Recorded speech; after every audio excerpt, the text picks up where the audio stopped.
राधे राधे। जय श्री महाकाल की अत श्री महाकाल ज्योतिर्लिंग कथा। श्री सूत जी ब्राह्मणों को संबोधित करते हुए कहते हैं, श्री महाकाल ज्योतिर्लिंग की जो कथा है वह भक्ति भाव को बढ़ाने वाली है।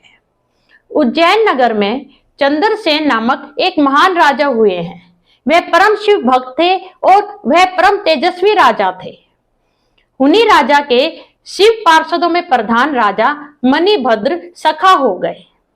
तो मणिभद्र जो उनके सखा बने थे, उन्होंने राजा चंद्रसेन को एक चिंतामणि नामक महामणि प्रदान की, जो बहुत ही तेजस्वी मणि थी और सूर्य के समान उसमें प्रकाश निकलता था। जब राजा चंद्रसेन उस मणि को धारण करके अपने राज्यसभा में बैठते थे, तो जैसे सूर्य नारायण की कांति है, वैसे ही उनकी कांति चारों ओर फैल जाती थी। राधे राधे। अत श्री महाकाल ज्योतिर्लिंग कथा।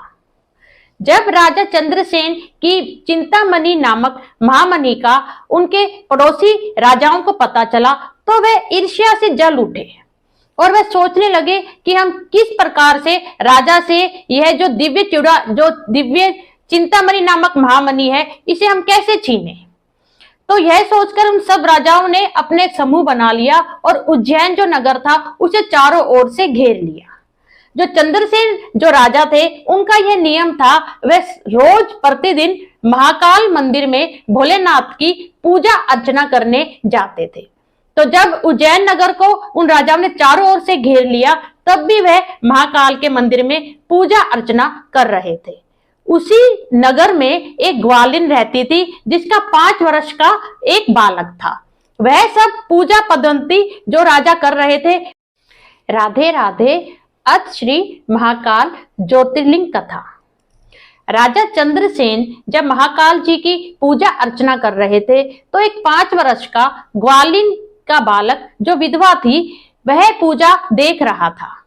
तो वह जब घर वापिस आया, तो वह कौतूहलवश उसने सोचा, मैं भी भोलेनाथ की पूजा अर्चना करूं। तो उस बालक ने क्या किया, वह अपने शिविर में जो जहां रहता था, उसी के पास एक और शिविर था जो खाली था। वह उस शिविर में गया और उसने सुंदर सा एक पत्थर लिया और उसे भोलेनाथ की तरह एक जगह स्थापित कर दिया। अब उसने कृत्रिम जो पूजन सामग्री से उस पत्थर की पूजा अर्चना की, जैसे वह राजा चंद्रसेन को देख के आया था।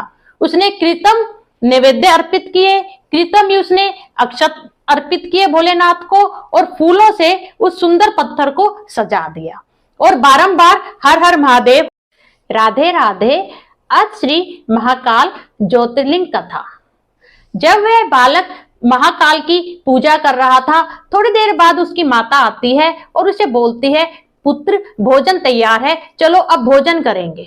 परंतु वह बोलता है, नहीं माँ, मैं महाकाल का पूजन कर रहा हूँ, यह मेरे महाकाल है और मैं भोजन नहीं करूंगा। तो उसकी माता उसको पकड़ के खींचने लगती है, परंतु फिर भी वह भोलेनाथ को छोड़ के कहीं नहीं जाता। इस पे उसकी माँ क्रोधित हो जाती है और वह भोलेनाथ का सुंदर पत्थर जो उसने भोलेनाथ का रूप माना था, वह उठा के वह दूर फेंक देती है, और उसकी जो पूजन सामग्री जो उसने कृतम जो चढ़ाई थी, वह भी उठा के वह चारों तरफ बिखेर देती है। यह देखकर वह तो वापस घर चली जाती है, परंतु वह बालक जैसे ही यह देखता है कि मेरे भोलेनाथ को मेरी माता ने उठा के फेंक दिया, वह तेज तेज चिल्लाने लगता है और वह वहीं पर ही मूर्छित हो जाता है। जब 2 घड़ी बाद जब उस बालक को जब उसकी राधे राधे। अत श्री महाकाल ज्योतिर्लिंग कथा। 2 घड़ी बाद जब उस बालक को होश आया, तो वह क्या देखता है कि वो जो शिविर है वह शिव मंदिर में बदल चुका है और उसके सामने महाकाल का जो लिंग है वह बिल्कुल स्थापित हो चुका है, जो रतन में मणियों से जड़ा हुआ था। वह क्या देखता है कि शिविर की जगह शिवालय हो गया है, बहुत ही सुंदर मंदिर बन चुका है। उसके बड़े बड़े खंबे हैं जिनमें मणियां जड़ी गई हैं और सोने के कलश रखे हुए हैं, और बहुत ही दिव्य मंदिर उसको यहाँ पे दिखाई दिया जहाँ पे पहले वह शिविर था। यह देख के वह आश्चर्य में भर गया और वह सोचने लगा कि यह शिवालय कैसे बन गया।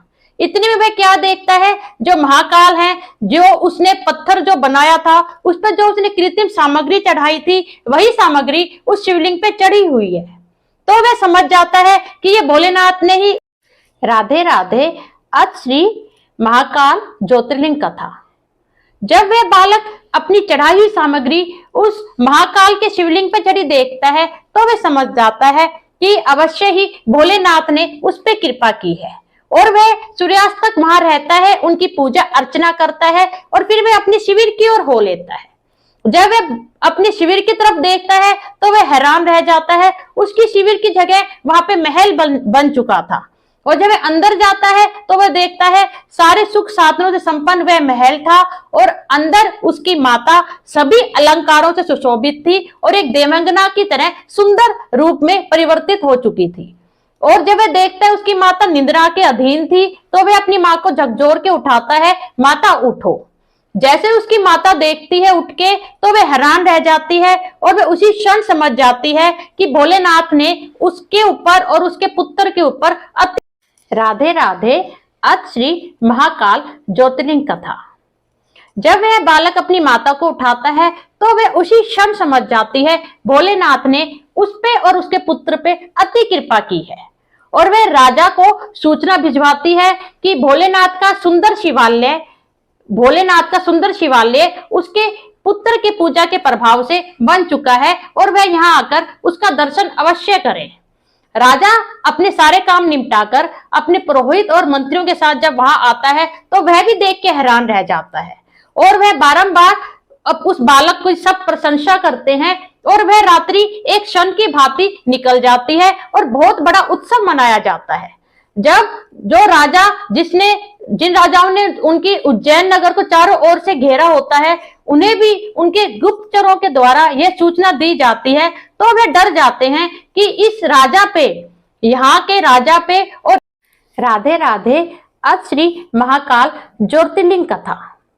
जो विद्रोही राजा थे जिन्होंने उज्जैन को चारों ओर से घेरा हुआ था वह ये देख के डर गए कि संपूर्ण नगरी पे भोलेनाथ का दिव्य आशीर्वाद है, इसलिए उन्होंने राजा से संधि कर ली और वे स्वयं महाकाल के दर्शन करने के लिए उनके राज्य में गए।